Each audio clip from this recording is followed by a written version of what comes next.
celebrating 48 years on the air.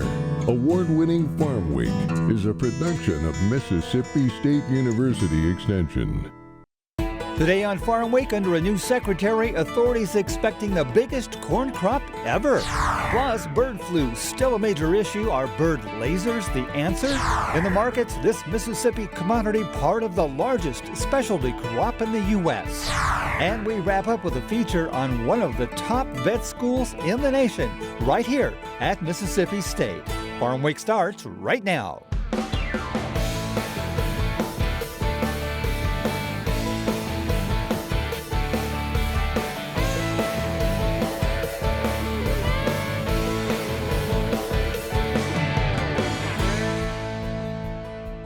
Hello everyone, I'm Zach Ashmore. And I'm Mike Russell. As always, great to have you with us again here on Farm Week. We have a lot to cover in this week's show, so let's get to it.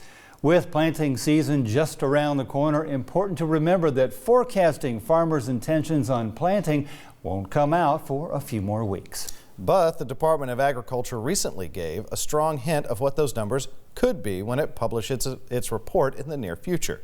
Peter Tubbs reports on the USDA Outlook Forum. The USDA's forecast for planted acres of grains shows an increase over the 2024 crop year, but will fall short of 2023's record plantings. Wheat acres are believed to be increasing nearly 2%, but a dry forecast resulting in a 2% drop in yield is creating the potential for a crop of 1.93 billion bushels.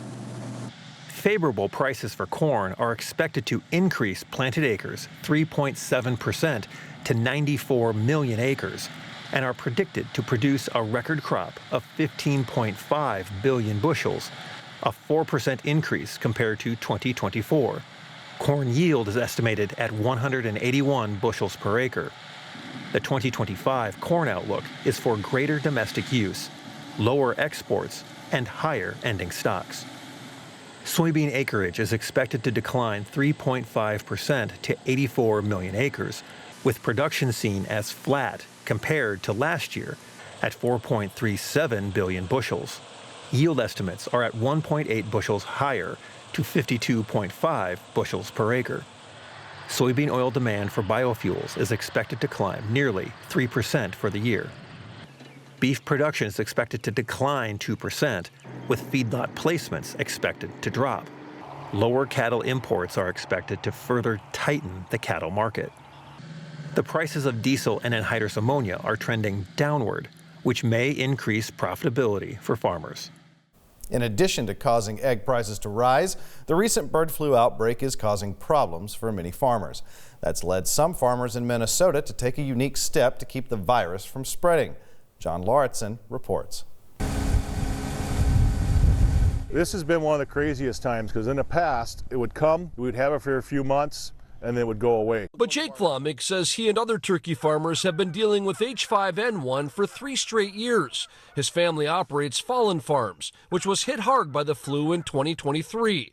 And that's when he decided to buy a laser to keep away ducks and geese, the main carriers of bird flu. We've been able to cut our mortality down in about half. And I want to attribute a lot of that to these lasers. Jake isn't alone. Over the past 2 years, Minnesota poultry farmers have installed 100 bird lasers throughout the state.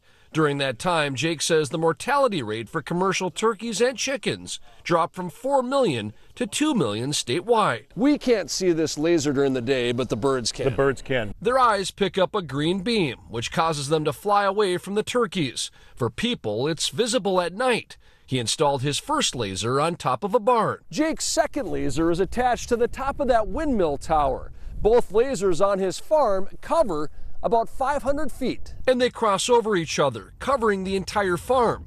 Their sequences vary, so migratory birds don't get used to their patterns. So here it comes. Jake says there's hope a bird flu vaccine will eventually be available. But until then, he'll keep his lasers running 24/7. To me, it's been a big difference, and I've seen results throughout the state. Minnesota lawmakers have talked about additional funding for poultry farmers in order to help them fight H5N1. Many states around the country are doing likewise. Drone technology is a big part of the Ag Autonomy Institute here at MSU. but it has other uses too, some of them actually pretty sweet.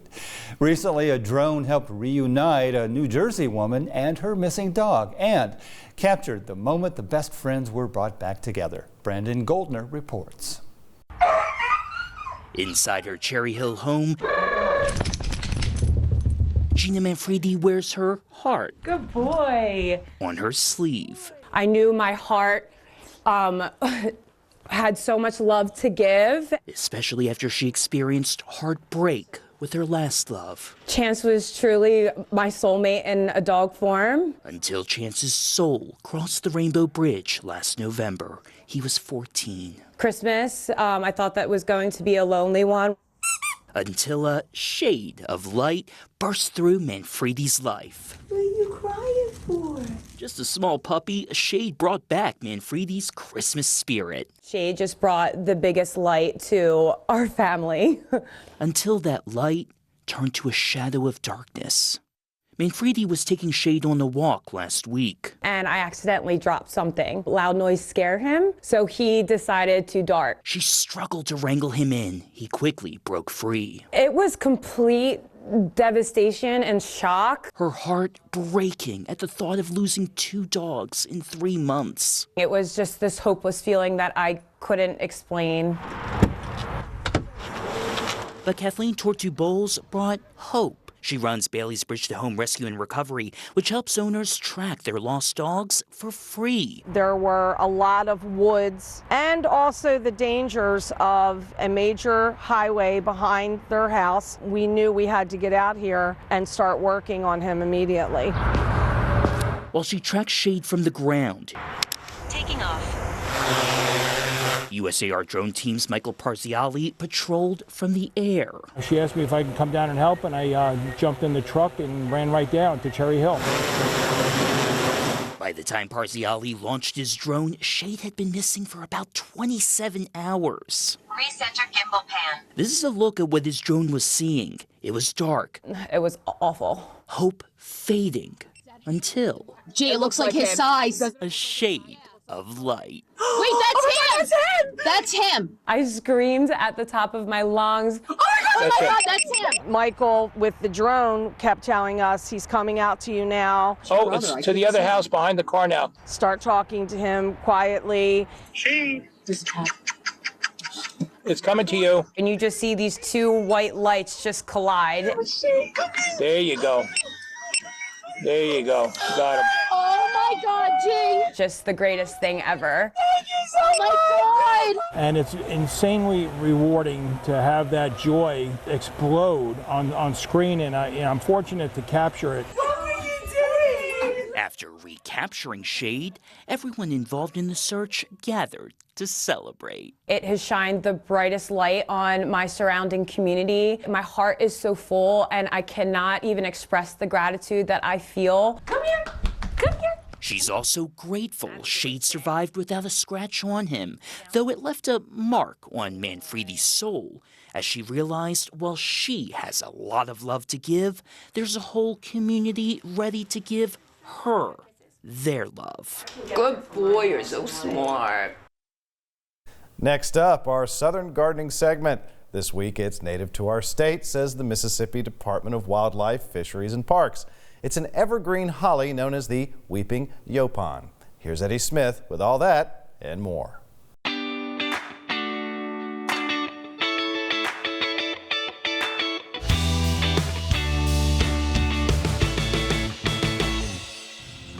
Today, Southern Gardening is visiting Barrett's Garden Center in Columbia, Mississippi. They have some gorgeous weeping yaupon hollies growing on the property. Weeping yaupon holly is an elegant evergreen shrub or small tree known for its distinctive cascading branches and fine textured foliage. The foliage is glossy and dark green on the upper surface, with a slightly paler underside, creating a vibrant year-round display. Each leaf has finely serrated edges, though they are not as sharp or pronounced as those of some other hollies. This North American native produces an abundance of bright red berries in fall and winter, which provides ornamental interest and attracts birds. It thrives in USDA hardiness zones 7 through 10 and is well suited for warm climates. Weeping Yaupon holly grows best in full sun to partial shade and adapts well to various soil types, including sandy, loamy, or clay soils, as long as they are well drained. Its graceful, weeping form makes it a striking focal point in gardens. Regular pruning can help maintain its shape, but it generally retains its elegant cascading habit with little intervention. The Weeping Yaupon holly is a durable and attractive addition to southern landscapes. I'm Eddie Smith, and I look forward to seeing you next time on Southern Gardening. We'll take a break right here, but don't go away. Coming up in our Farm Week feature, an encore look at the MSU Vet School. It's known as one of the best in the business, the MSU College of Veterinary Medicine. Established more than 50 years ago, it has a history of producing top-tier veterinarians dedicated to improving animal health. Zach produced parts of this story previously. Now he brings it all together in a feature-length showcase. That's coming up. Don't go away.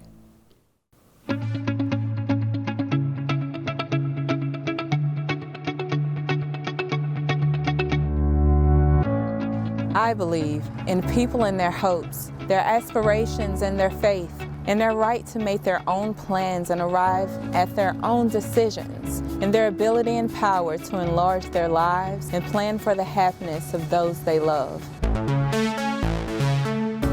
I believe that education, of which extension work is an essential part, is basic in stimulating individual initiative, self-determination, and leadership. That these are the keys to democracy, and that people, when given facts they understand, will act not only in their self-interest, but also in the interest of society. Because I believe these things, I am an extension professional.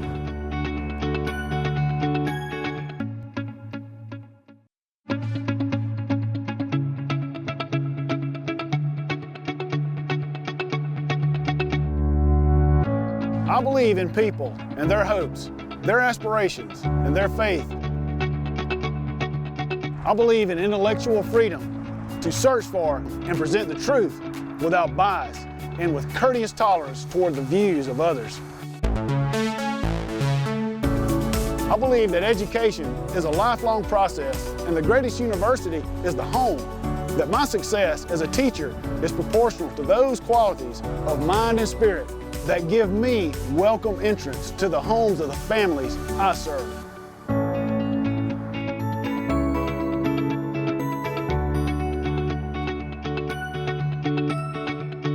Because I believe these things, I am an extension professional.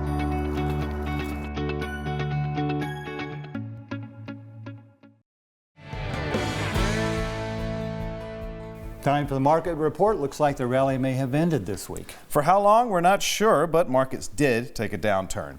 We'll get into it, but first, the numbers. What were the week's biggest gains and losses? And then a deep dive into turfgrass economics. You might be surprised just how much this business affects you and the things you take for granted. So, markets closed the week on a downturn, most commodities down, some in a big way. Let's take a look. The week's only gain, lumber up about $13.50, more than a 2% increase from the previous week. The week's biggest loss, wheat, down nearly 48.25 cents. That's an 8% decrease from the previous week. Other significant changes are sugar and corn, both down 7%. It's everywhere, a normal part of our lives, and other than basic maintenance, we don't really pay it much attention. Grass. Turf grass to be specific, and you'd be surprised the economics behind its development and uses. Here's a special report. You might not realize it, but turf grass is everywhere, from lawns to sports fields to places you wouldn't consider. And that's where the economics of this plant variety shines. It's ubiquitous and is a regular part of our everyday lives. And in Mississippi, the biggest use of it is not where you'd think, but you likely see it every day. It's the largest specialty crop in the United States by acreage, not necessarily by money, by monetary amounts, but it is a large crop. In the state of Mississippi, we tend to sort of group together different scenarios of turf grass. Lawn and landscape is really probably about, I'd say, a quarter to maybe even 35% of the total turf grass in the state. But a large majority beyond that is actually roadside right-of-way. In fact, depending upon the numbers you look at and how you really qualify turf grass, roadside right-of-way is the majority. Up and down any interstate or highway, it is the mown right-of-way adjacent to the roadway. And sometimes we call that the verge, sometimes we call that the median, sometimes we call it a landscape buffer area in a parking lot. It may be median strips between 4-lane or different size highways. Yeah, so that is turf grass. I mean, what else would it be, right? There is no other category necessarily, to lump it into, but that's what we call it. It's turf grass. Most of that grass is planted alongside the roadway, and most of it is non-native as well, although native grasses do tend to overtake these turfs over time, depending on how far north or south along the highways you travel. The northern parts tend to be more tall fescue, bahia, and Bermuda grass, while the southern parts tend towards Bermuda, centipede, and bahia grasses. Some grass varieties do well all across the state. So, how much business does turf grass occupy by acreage? In the United States, there's an area approximately 45 million acres of turf grass. In the state of Mississippi, again, roughly 3 million, with a majority of that being roadside right-of-way. But of course, there's other scenarios as well. There's the landscape business, so lawns, commercial properties, things like that. But also there's some other areas that are fairly large. The golf course industry, there's about 100 golf courses in the state of Mississippi, and so they comprise roughly 60 acres apiece. So there's probably somewhere around 6,000 acres of golf properties in the state. And then you start looking at other scenarios that might incorporate that. There's probably about 5,000 acres of sod farms or of sod production.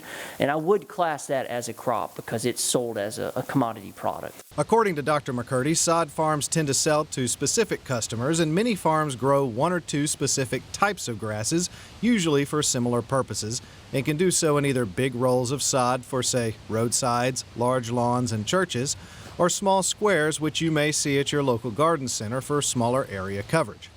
In Mississippi, most sod farms will sell a variant of Bermuda grass because, well, that's what sells best. And in business, that's how it's done. Lawns in the southeastern part of the United States will purchase maybe 4 different warm season grasses, with a few exceptions. Those would be Bermuda grass. Those would be mainly new lawns, new establishments. Bermuda grass takes up a lot of that, a big chunk of that market. And then there's zoysia grasses. There's centipede grass, which is big in the southern part of the state of Mississippi, but hardly at all in the northern part of Mississippi because of the adaptation of that species. And the same analogous is true of St. Augustine grass. Largely the only warm season grass capable of growing in shaded lawns. You see it all throughout the southern part of the state along the Gulf Coast. But then when you get up into northern part of Mississippi, it doesn't hang on through our harsh winters. So that's the kind of, I guess, the specialization that you see across the state as far as our sod production industry goes. It is not just for lawns and roadsides. Specialty grasses are also used for sports fields, golf courses, and other athletic needs. Likely that's what most people think of when they hear about the sod business. So, what grass is the most popular? Bermuda grass makes up a large majority of sports fields. Most of our sports fields are Bermuda grass. It's capable of recuperating from wear and tear of, say, a golf club striking and removing some of that turf.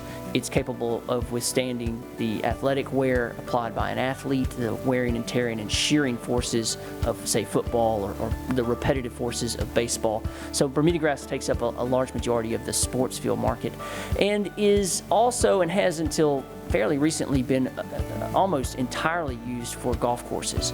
But now we're starting to see some other grasses, specifically zoysia grasses, being used for things like golf course fairways, because the zoysia grasses, the species, the varieties have really improved over the last few decades. According to Forbes, the U.S. sod and turf industry takes in $2.2 billion, And although artificial turf has taken a chunk out of that, according to Dr. McCurdy, it's more prevalent in drier areas of the country, while the Southeast, including Mississippi, enjoy weather that's advantageous to natural turf.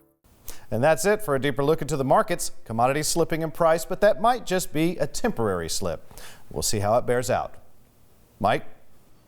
Thanks, Zach. Coming up, a slight change in plans. We had planned to run this year's Dixie National in this week's show, but for scheduling reasons, it will now run in 2 weeks. Taking its place, a very worthwhile story just finished by Zach about the MSU Vet School. That's right, Mike. You know, the vet school is very integral to operations here at Mississippi State University. It attracts really good students from all around the country. And now this story was originally produced in 2 pieces, but it was so well received, we decided to combine them together. And they ask a very simple question. What makes the vet school so special? Well, see for yourself. The College of Veterinary Medicine at Mississippi State is considered one of the best in the country, and one of the reasons for it is the walk-in clinic on site, where students get the chance to both learn about common pet issues and get hands-on experience with them. Dr. Jesse Grady is one of several professors helping these future veterinarians. An average day is hard to actually pin down because there's often nothing average about each day in a small animal general practice, both in the private sector as well as in a teaching hospital. We will see a number of cases ranging the gamut from routine annual wellness care. That includes things like vaccination, parasite prevention, nutrition, and maybe even behavioral consultations. We also see a number of sick animals that belong to members of our community, both faculty, students, and those in the surrounding communities that aren't affiliated with the university at all. We also do outpatient surgical procedures, all the things that a general practice in the private sector would do, because our goal is to, while working alongside third-year students, really emulate what those experiences are going to be like for them after they graduate. The type of patients that come in through the CVS rotation are typically what you would call general practice, and oftentimes it's vaccine appointments, it's young puppies and kittens that have to have all of their different vaccines updated.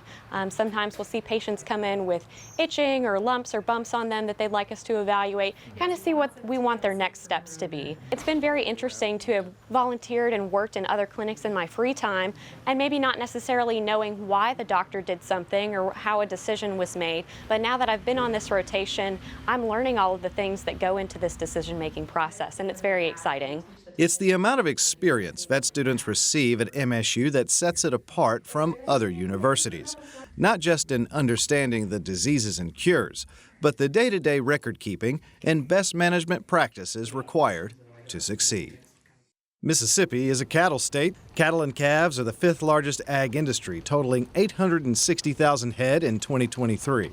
With that comes the need to provide veterinary help for sick or birthing animals, and the MSU Vet School is there to teach future large animal doctors. Dr. Kevin Walters is one of these professors. He specializes in animal reproduction. I would say probably more than 90% of my time frame is spent in a clinical setting teaching current 3rd and 4th year veterinary students in large animal capacity, but primarily theriogenology, which is a veterinary term that's the same as reproduction. Currently, I'm teaching an elective course that's equine reproduction, and these students help manage and see cases, private clientele, pretty much in the morning up until noon, and then in the afternoon we have I guess you could call it almost a laboratory type activity, but every afternoon, Monday through Friday, even on the weekends, we go to the university farm and go to the horse unit, and that's where the students are allowed to have a lot of their opportunities for procuring and owning and polishing their clinical procedures in reproductive capacity on the mares out here at South Farm. Although the focus is often on horses, cows, goats, and sheep are also studied so students get a well-rounded idea of how to treat all common farm animals. 4th-year student Jake Eldridge says what sets MSU apart is the amount of mentorship he's received. Consistently on every single rotation, the staff here is willing to sit down and have one-on-one conversations with you to learn about whatever you want to learn about, or if you have any inquiries as far as where you want to go in the future, the staff is going to go above and beyond to try to get you references, to try to find some places for you to go. I think as far as that's concerned, no matter if you're interested in it or not, some of my small animal rotations, we sat down and they helped me with blood draws, they helped me with getting a bladder, urine sample, and even on the large animal rotations, they knew I was interested in this, but still kind of break it down to the basics, let me get that hands-on activity and kind of one-on-one mentorship, I think is something that I find unique here. And it's probably because we spend more time on these rotations too, but we build more of a relationship with the mentors that we have and the staff that's here. No question, top-notch vet school. Well, next week, once again, we do a little time traveling. This story takes us all the way back 25 years. A man they call the bull riding doctor, Clint Green from just east of Hattiesburg, studied vet med here at Mississippi State, became a veterinarian, and on the weekends rode bulls professionally. Not your typical weekend hobby. The bull riding doctor. See him in action. That's next time on Farm Week. And before we go, real quick, another Lego project my son Brian and I worked on recently, celebrating 100 years of Disney. This was a Christmas project since I use video cameras all the time, a Hollywood movie camera on a tripod. And it includes an animation stand with 3 layers of animation cells inside. This was about 800 pieces altogether. Took us about 4 hours to put it together. Very cool project, even the crank actually turns. Certainly does. Remember, if you missed a story, look for past episodes of Farm Week on our website at farmweek.tv. And don't forget to follow us on Facebook and YouTube. See you next week. Thanks for watching.